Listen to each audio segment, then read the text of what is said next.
Hey everyone, welcome back to Kelly's garage. Not really in the garage, brought all the stuff inside so we could break it all down and show you.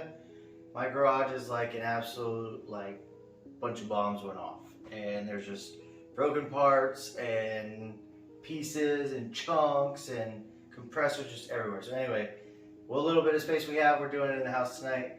Got a couple parts, got a couple things.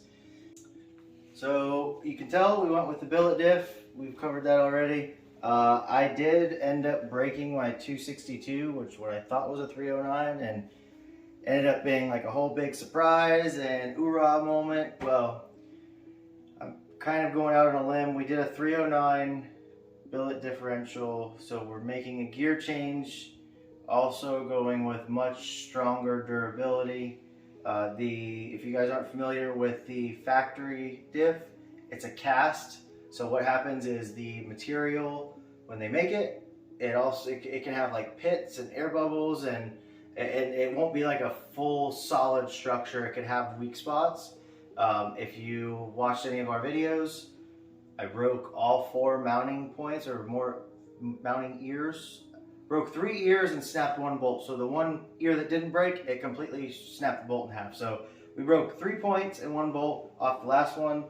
The billet is a much stronger material. If you run race parts and you guys have seen race videos, all that stuff, billet is always the way to go. We do have the AAD billet rear suspension arms. So we do have the drag pack. All of that is billet. And then we'll go ahead and dive into these boxes and show you what else we have.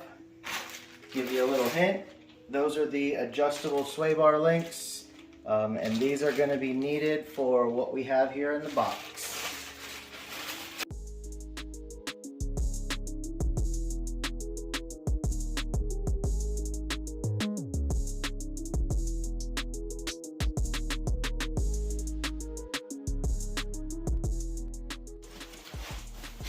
So we also have some more shiny parts. If you guys know what these are, or if you don't know what these are the Carlisle 15-inch conversion billet spindles. Figured it would go nice with my billet diff. So we're gonna just do everything billet. Billet, billet, billet.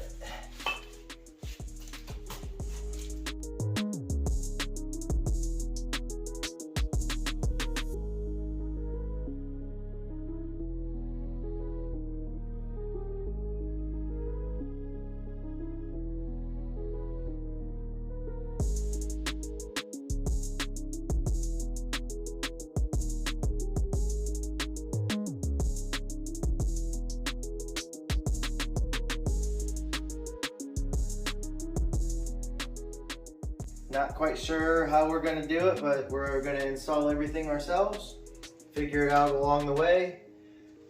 I guess I could go ahead and tell you about the Carlisle knuckles and the Wilwood brake kit. Not going to go too far in depth with it right now. Just going to give you a rough idea, just because we're going to throw this video out there as a preliminary deal, so you guys have an idea of what's going on. When you mount this, or go to mount the Wilwood TCE bracket up to the Carlisle brake, or the Carlisle spindles, they're not gonna seat properly. They're not gonna go flush the first time.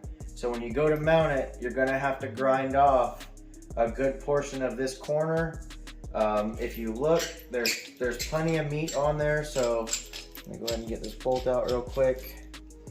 So what I would recommend is probably taking off that corner and then go all the way up with it. So once we get into this install, we'll go ahead and show you. But just as like a quick putting it all together, seeing what bolts up, what doesn't bolt up, the Carlisle 15-inch conversion billet spindles and the Wilwood TCE 15-inch brake kit, you will have to customize the brake mounting bracket. Once we get into the install, as always, we'll go ahead and show you the do's and don'ts. I'm sure I'll mess one up.